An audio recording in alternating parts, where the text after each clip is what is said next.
오늘은 결혼 매뉴얼 7번째 시간입니다. 지난주에 말씀 18절에 아담이 혼자 있는 것이 좋지 않다라고 말씀하신 것에 대해서 나누었습니다. 오늘은 그 이후 또 나누겠습니다. 자, 18절 하반절을 보시면 이렇게 끝나고 있습니다. 여호와 하나님이 말씀하셨습니다. 아담이 혼자 있는 것이 좋지 못하니, 그 다음에 뭐라고 하셨죠? 내가 그를 위해 돕는 배필을 지으리라. 이렇게 끝났습니다. 그리고 19절 지나서 20절 지나서 20절 끝에 어떻게 되냐면 아담에게 돕는 배필이 없으므로, 이렇게 끝나고 있습니다.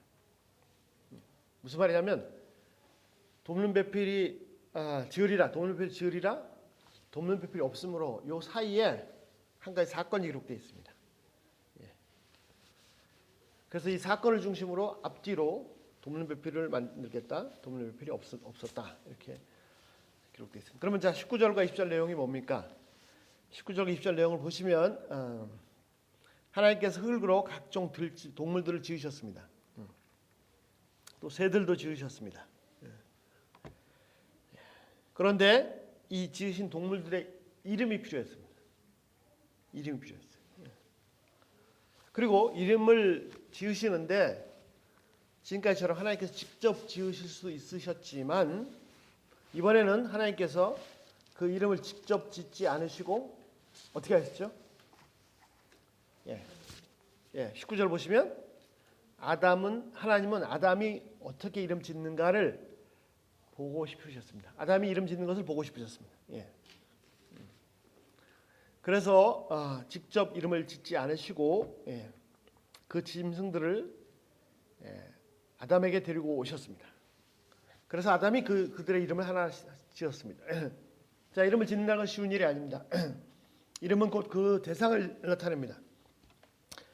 자, 코끼리를 보면서, 사자를 보면서, 원숭이를 보면서 그 대상을 잘 연구해 봐야 됩니다. 이 대상, 이 동물이 어떤 특징이 있는가를 잘 파악해야 거기에 합당한 이름을 지을 수가 있습니다. 가장 잘 합당한 이름을 지으실 수 있습니다. 그래서 그 대상을 잘 연구해야 됩니다. 그냥 뭐 아무 생각 없이 그냥 마음대로 아무나 갖다 붙이면 되는 게 아니죠. 그래서 대상을 잘 들여다보면 어떻게 해요? 와, 그 가운데서 하나님의 놀라운 솜씨를 발견했을 것입니다. 와우, 이거는 코가 특별히 기네. 뭐 하나님 참 재밌으시네. 하나님 이것들은 막 날아다니네요. 자, 그리고 이름을 짓는 작업은 요즘 뭐 다 글자 있으니까 갖다 붙이면 되지만 아담에게서는 창조적인 작업입니다. 결코 쉬운 일이 아닙니다. 매우 고민하면서 지었을 것입니다. 그러면서 아담은 하나님의 신묘막측하신 솜씨들을 놀랍도록 경험하고 있었습니다. 그런 짐승들을 보면서 하나님을 경험하고 있었습니다.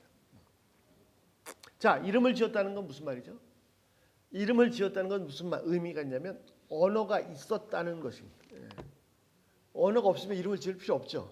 언어가 없는데 이름을 지을 수가 없습니다. 언어가 있었다는 말입니다. 물론 그 언어가 지금의 우리가 사용하는 언어처럼 공기를 진동시키는 언어가 아닐 수도 있습니다. 입이라는 구강이라는 독을 통해서 소리를 진동시켜서 소리를 만들고 공기를 진동시켜서 소리를 만들고 그 진동 귀에 도달해서 뇌에 소리 신호를 전달하고 그 소리가 오면 이게 무슨 의미다라고 약속된 의미를 전달하고 우리는 그렇게 하고 있는데 창세 당시에 타락하기 이전에는 반드시 공기를 진동시켜서 소리를 전달하는 그런 걸 실 필요는 없습니다. 현재는 알 수 없는 다른 어떤 매개체일 수 있습니다. 뭐 뇌파일 수도 있습니다. 하여튼 지금 모릅니다. 하여튼 아무튼 언어가 있었다는 것이고 언어는 뜻을 전달하는 도구였습니다. 자, 뜻을 전달하는 건 무슨 말이죠? 뜻을 전달한다는 것은 뭐냐면 서로 독립된 개체가 있다는 것이죠. 독립된 개체가 없이 하나다 그러면 뜻을 전달할 필요 없죠. 그 안에서 다 뜻이 하나니까.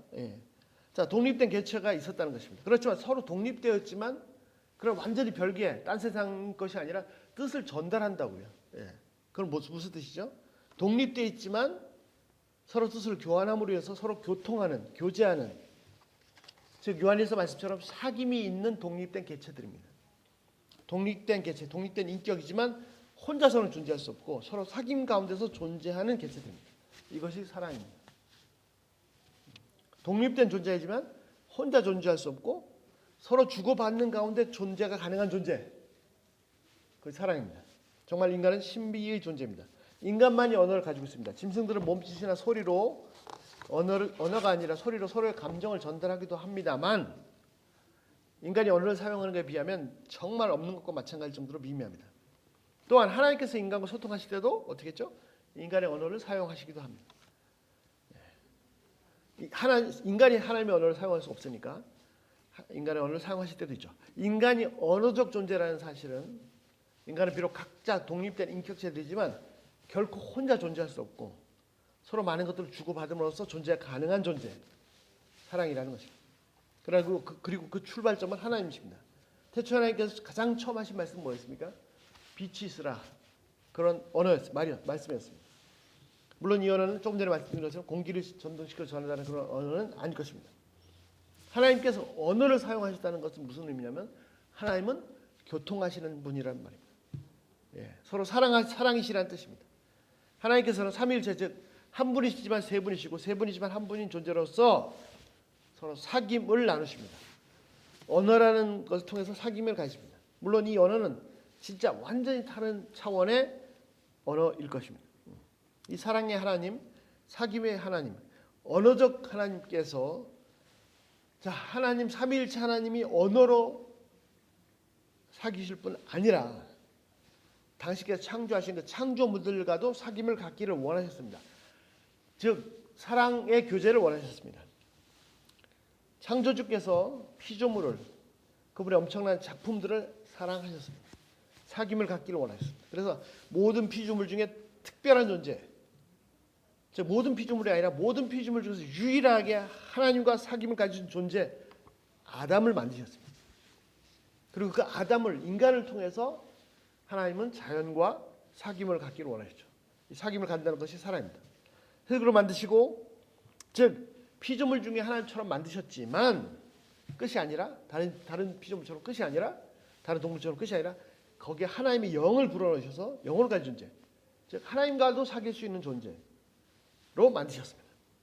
그래서 인간과의 사귐, 인간을 사랑하심으로 그 다음 인간을 통해서 만물들과의 사귐, 즉 사랑 가운데 들어가기 원하셨습니다.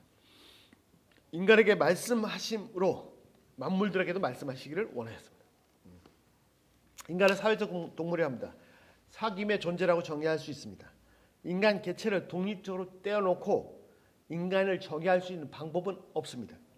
수많은 사람들이 인간은 누구냐, 인간은 어떤 존재냐, 인간은 실존이 뭐냐, 이런 존재다 저런 존재라고 인간은 뭐다라고 많이 정의해왔지만 복잡한 철학들을 만들었을 뿐 아직도 확실한 정의가 없었습니다. 왜냐하면 인간은 혼자 뚝 떼어놓고 정의할 수 있는 존재가 아니기 때문입니다.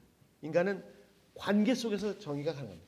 왜냐하면 사랑의 하나님께서 사랑으로 지으신 존재이기 때문입니다. 사랑이란 존재이기 때문에 사귐의 존재입니다. 독립적으로 존재하지만 또한 서로 주고받음으로 진짜 존재합니다.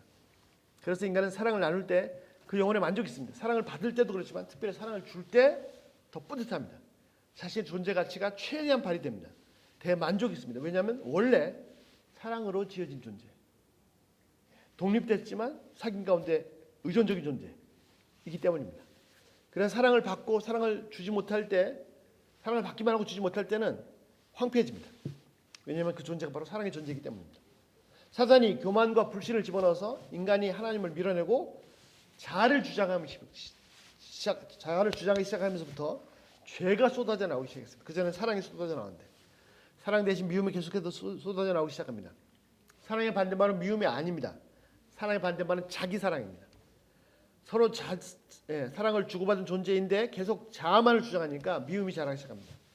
진짜 사랑은 하나님을 사랑하는 것입니다. 하나님을 사랑할 때 즉 하나님의 무한 자원, 그 사랑 안에 들어갈 때 비로소 마음껏 주어도 전혀 부족함이 없고 아쉽지도 않고 모자라지도 않는 참된 사랑을 할 수 있습니다. 그런데 하나님 대신에 자신을 하나님으로 만들어서 자기를 사랑할 때 자기라는 존재가 유한 자원이기 때문에 사랑이 없기 때문에 계속해서 요구만 하고 서로들 다들 요구만 하니까 어떻게 이제 힘 있는 자가 빼앗는 거죠. 약자는 빼앗길 수밖에 없고 힘 없어 빼앗기는 것과 힘이 넘친데도 주는 것, 남는데도 주는 것, 모자란데 빼앗아오는 것 전혀 다른 두 세상의 얘기입니다. 자, 지금까지 언어에 대해서 살펴봤습니다. 언어가 있다는 것은 뭐냐면 이름이 있다는 것은 언어가 있다는 것이고 언어가 있다는 것은 뭐냐면 사귐을 말합니다. 그리고 그것은 기본은 사랑입니다.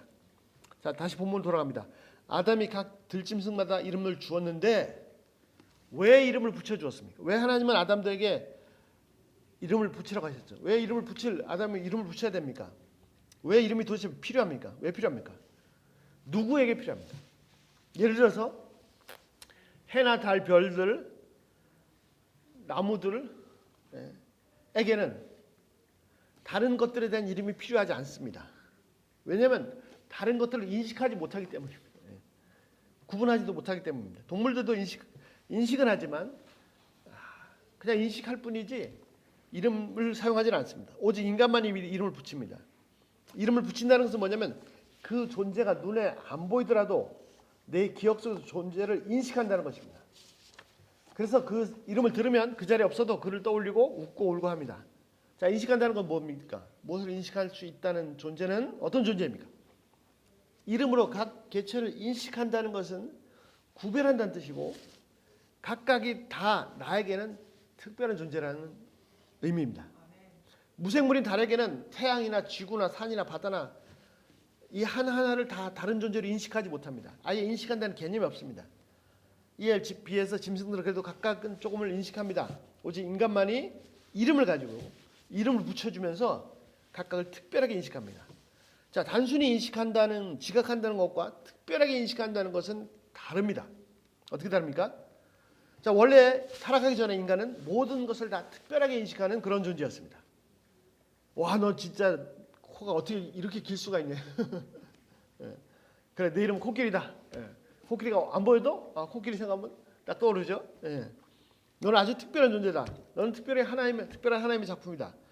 그래서 나에게 특별한 존재다라는 인식입니다. 그러나 타락한 이후의 인간은 특별하게 인식하는 것이 아니라 그냥 인식합니다. 코끼리구나. 너는 이런 코끼리라는 동물이 있구나. 자, 현재 지구상에 사람이 약 70억이라고 합니다. 70억 누가 누군지 다 알지 못합니다. 그냥 사람입니다, 사람. 그러나 나에게 특별한 사람들이 있습니다. 배우자가 있고 자녀 하나가 있고 그렇고 부모님들이 그렇습니다. 옛날에 혹시 기억나실지 모르겠어요. 굉장히 오래된 얘기인데 KBS에서 이산가족 찾기 방송 프로그램을 했습니다. 생방송으로 세계 최장 시간. 뭐 얼마나 오래 했는지 모르겠어요. 그래서 6.25 때 헤어진 사람들을 막 만났습니다. 자, 그전에는 그냥 많은 사람 중에 한 사람이었어요. 그런데 사연을 캐고 보니까 어머, 6.25 때 잃어버린 내 딸이었어. 특별한 존재가 되는 거죠. 나에게 의미가 되는 거죠. 그냥 사람 중에 하나였어요. 그냥 인식이 되는 거였는데 내 딸이었구나. 특별한 존재로 인식이 되는 겁니다. 이름이 있다는 것은 나에게 의미가 있는 존재가 되었다는 것입니다. 나에게 의미가 되었다는 뜻입니다. 그런데 범죄함으로 의미가 되는 인식을 잃어버렸습니다. 그냥 너는 너고 난 나다. 사랑을 잃어버린 존재가 되었습니다. 잃어버린 탕자입니다. 나는 아버지 집에 태어났을 뿐 아버지는 아버지고 난 나일 뿐입니다. 이것이 타락한 인간의 모습입니다. 그러나 아들은 그럴 수 있지만 아버지는 결코 그럴 수 없습니다. 나는 나이고 그는 그 아들은 그럴 수가 없습니다. 나에게는 생명보다 더 소중한 존재 아들입니다. 이름이 필요하다. 이름이 있다는 것은 나에게 특별한 존재, 특별한 의미란 뜻입니다. 그런데 타락한 인간은 이것을 잃어버렸습니다. 인간이 하나님을 버린 순간, 인간이 독립선언을 한 순간, 하나님이고 난 나다 이렇게 하는 순간 인간은 더 이상 인간이 아닙니다. 인간 자신의 본질, 원래 존재 가치인 사랑이라는 자기 원래 모습을 상실했기 때문입니다. 하나님은 스스로 이름을 지으실 수 있었습니다. 그리고 하나님께서 직접 이름을 지으시면 훨씬 더 뛰어난 이름을 훨씬 더 쉽게 지으실 것입니다. 그러나 하나님은 그렇게 하지 않으셨습니다. 당신의 최고 작품, 당신의 아들 아담이 이름 짓는 것을 보시고 싶으셨습니다. 그리고 아담이 이름을 지을 때 그 이름 짓는 것을 조언하지도 않으셨어요. 당연히 바꾸지도 않으셨습니다. 야, 어떻게 너 그렇게밖에 못 짓냐? 이게 더 좋지 않냐? 아니요. 그리고 아담이 이름 본문에 보시면 아담이 일컫는 바가 바로 그 이름이 되었다고 했습니다. 아담이 지은 이름이 하나님의 기준에 미달할 수도 있습니다. 아니 많이 미달하는 것도 많을 것입니다. 그러나 하나님은 아담이 이름 지었다는 그 사실이 너무 기쁘셨습니다. 자, 작품을 만든 작가가 그 작품에 대해서 가장 잘 알 것입니다. 그러나 내 작품을 이해해주는 사람은 그 사람의 평가도 너무 소중한 것입니다. 역시 인간은 하나님을 닮아서 주고받는 존재, 주고받아야만 존재가 가능한 존재. 사랑이기 때문입니다. 때로는 어설픈 평가도 내 작품을 평가해 준다는 것, 그것이 나를 기쁘게 합니다. 자, 아담은 진짜 특별해. 저렇게 이름을 잘 짓는구나. 저렇게 내 작품들을 잘 이해하는구나.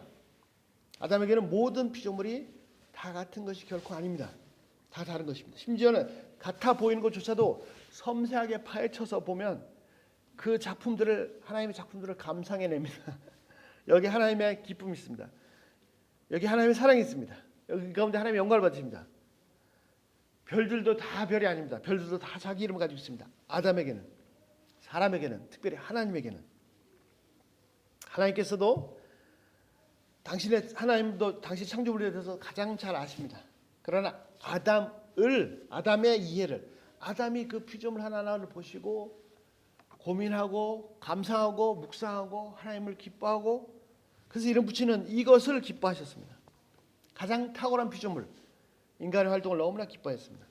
하나님은 계속 주셨습니다. 지금까지 온갖 좋은 것이 가득한 에덴을 주셨습니다. 자유를 주셨습니다. 먹을 걸 주셨습니다. 보석을 다 주셨습니다. 그러나 또한 하나님도 받고 싶으십니다. 사랑이기 때문에. 꼬맹이 아들에게서 정성과 마음을 기대하는 아빠처럼 그렇게 사랑하십니다. 아담이 이름 짓는 것을 보시고 싶으셨습니다. 계속 받기만 하던 아담도 자신이 뭔가 해드릴 수 있다는 것, 그럴 때 자신의 존재가, 사랑이라는 존재가 반짝반짝 빛을 발합니다. 자신도 너무 행복합니다. 그런 모습, 그런 존재, 자신을 닮은 사랑을 보시는, 그 사랑의 모습을 보시는 아빠 하나님도, 사랑의 하나님도 행복하십니다. 역시 내 성품을 닮은 내 아들이구나. 사랑도 닮았고 창의력도 닮았네. 발가락이 닮았네. 자, 19절 20절 사이에서 하나님의 웃음소리, 아담의 행복소리가 들리십니까?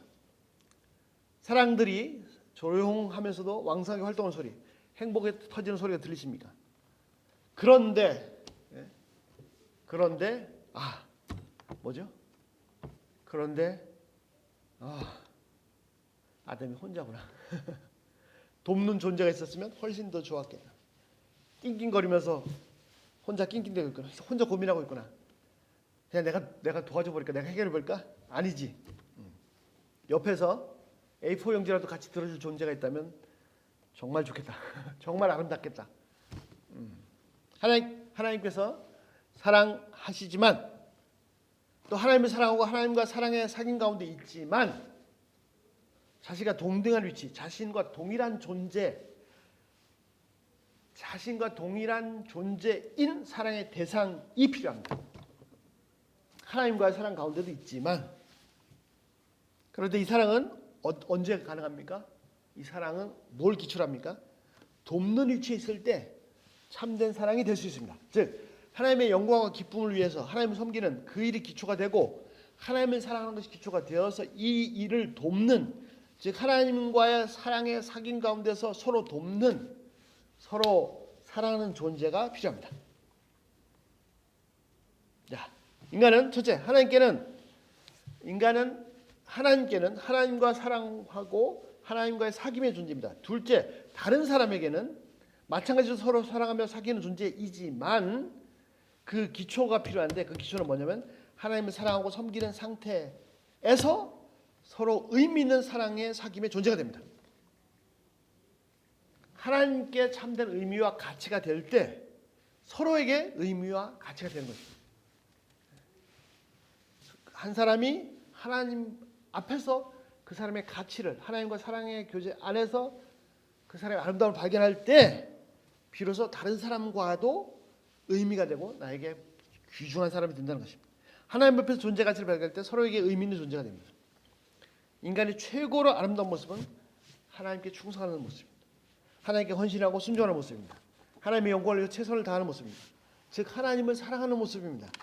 하나님과의 사랑의 사귐 속에 푹 빠져있는 모습입니다.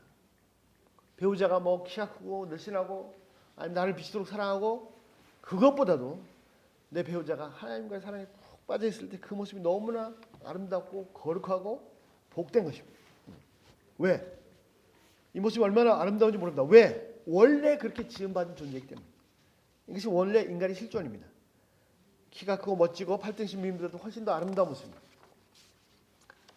자, 이런 상태일 때, 하나님과의 사랑에 푹 빠져 있을 때, 이런 상태일 때 또 이 일을 위해서 힘을 합치는 것, 이것이 인간이 인간에게 의미가 돼, 가치가 되는, 인간이 인간의 사랑을, 인간 서로 사랑을 성취하는 모습입니다.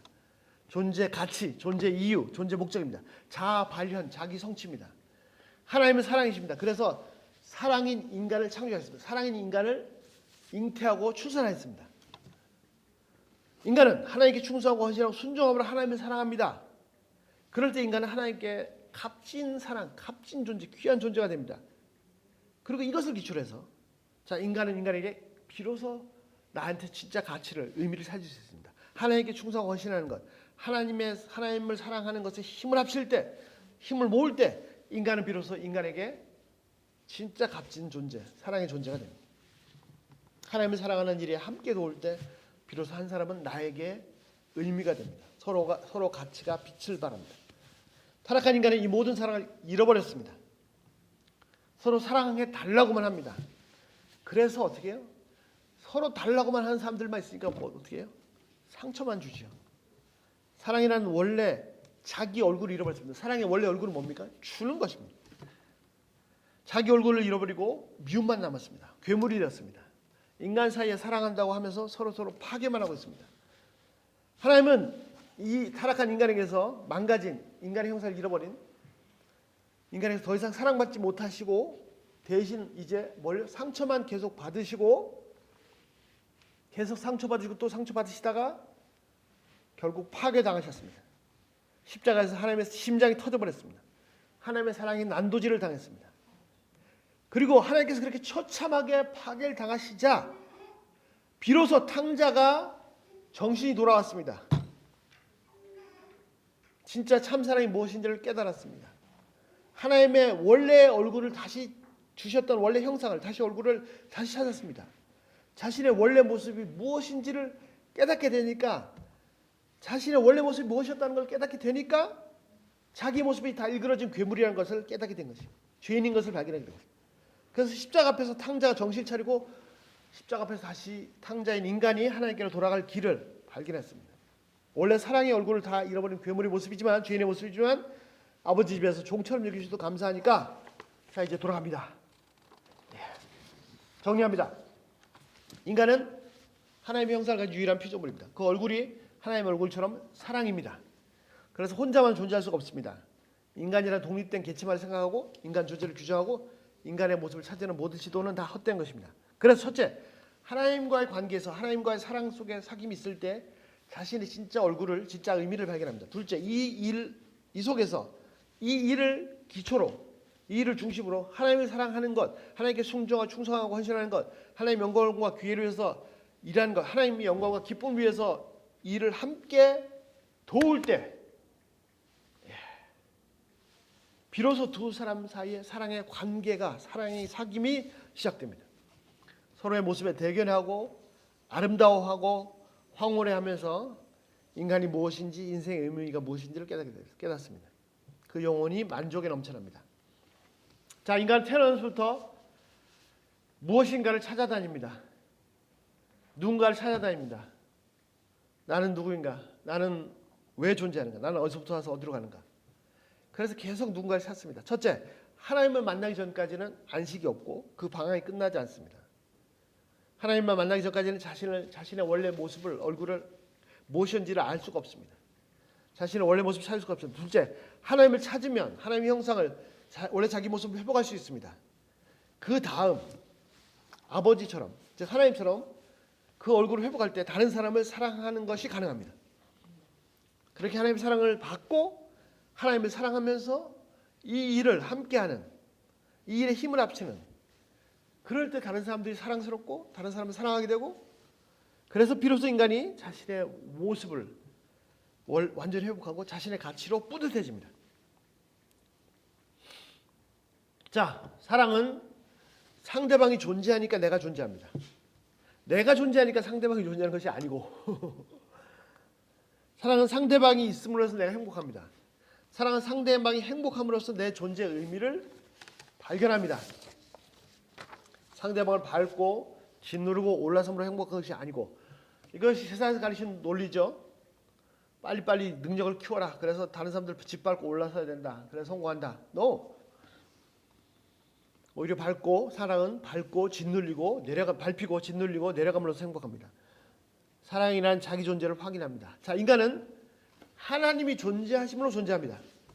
하나님께서 계심으로 인간이 행복합니다. 하나님께서 행복하심으로 내 존재가 하나님의 하늘 끝까지 점프합니다. 인간은 다른 사람이 존재함으로써 존재합니다. 하나님이 존재함으로 존재하죠. 인간 하나님이 존재함으로 존재합니다. 두 번째는 인간은 다른 사람이 존재함으로 존재합니다. 다른 사람이 있음으로 내가 행복합니다.